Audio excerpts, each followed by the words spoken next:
Hi guys, okay, let's do a quick tutorial on how to set up a playoff folder for your league.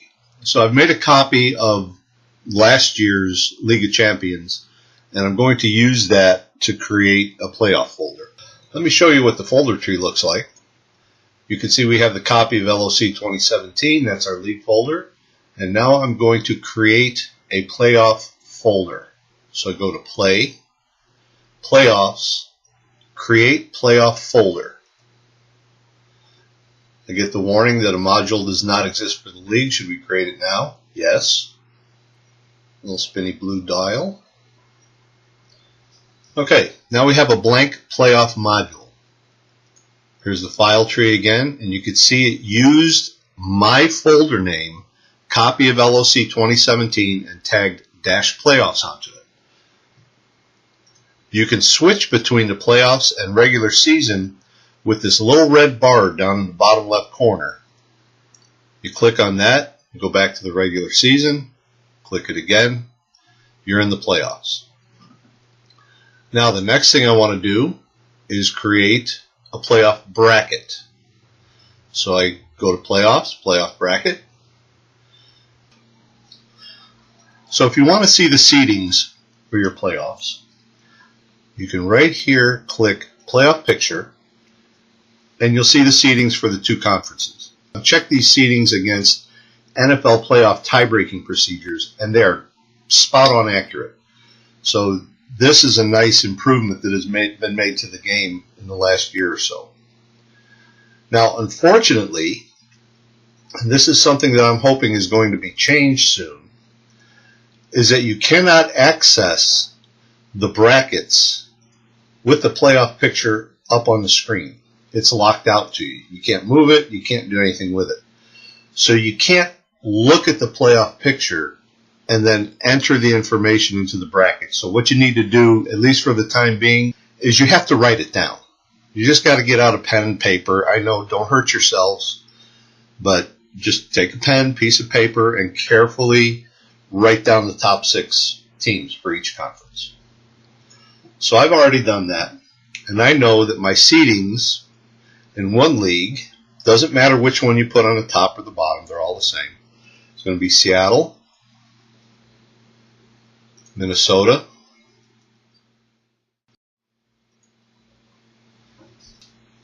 now that all of the seeds are in, I'm going to set pairings.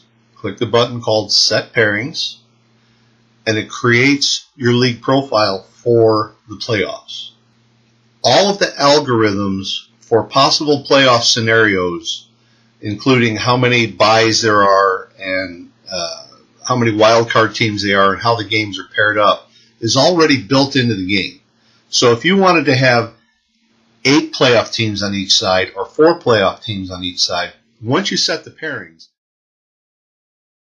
the byes and the wildcard matchups they'll be there. They'll be spot on. You may not even have byes. It depends on how the playoffs were set up for that tournament structure. Okay, so we'll exit this. If you are a league commissioner and you want to zip up a league folder and send it out so that the playoff teams have it, you go to Utilities, Zip League Files. I always turn this crap off. What you're going to call it.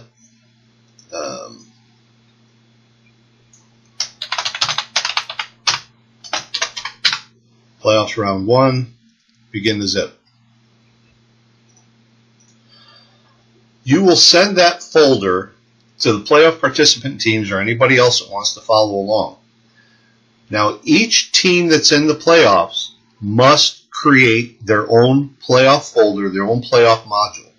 You can't copy it in from somebody else because your league may have a different name than everybody else's league, even though you're using the same folder. Once you've created your playoff module, that zip file that gets sent out gets unzipped into your playoff module. No matter what you call it, you could call it Aunt Hattie. I don't care. You just unfold it right into that, and then you play from there. Once that's done and you're ready to play a playoff game online, you connect the same way you always do, whether it's a direct connect or using Hamachi or whatever method you're using. Be sure you're in the playoff module. go to Play, Playoffs, and Playoff Bracket. All games are accessed from the playoff bracket.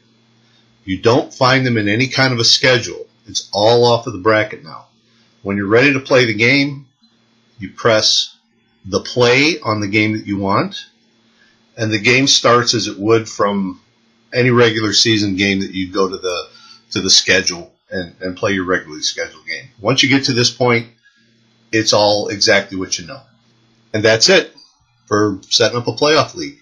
Enjoy that. Very simple, easy to follow. You get separate stats for the playoffs, so you can also set those up in the encyclopedia and have a playoff encyclopedia, and those statistics will show up on the player's history card.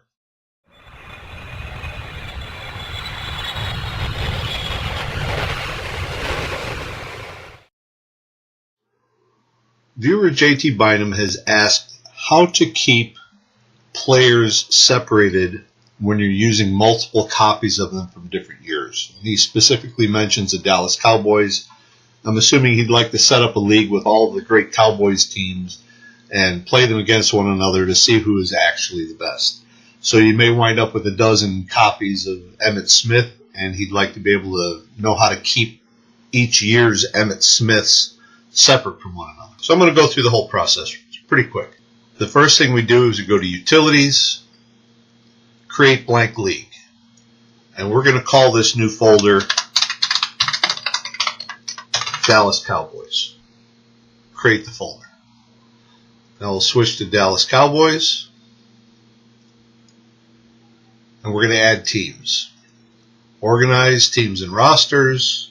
Select where you want to put the first team, and we will import team.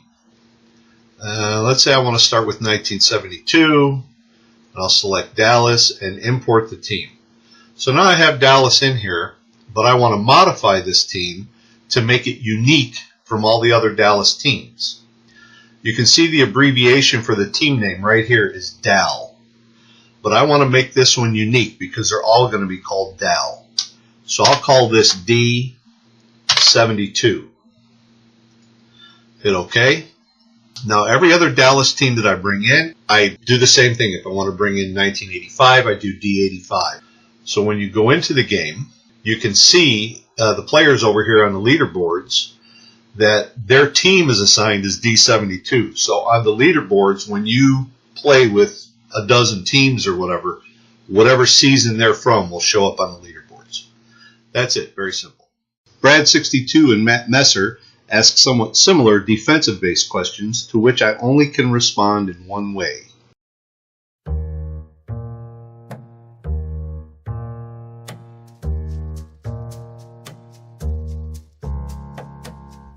You don't know it, but I noticed you right away. You're pretty sure I will.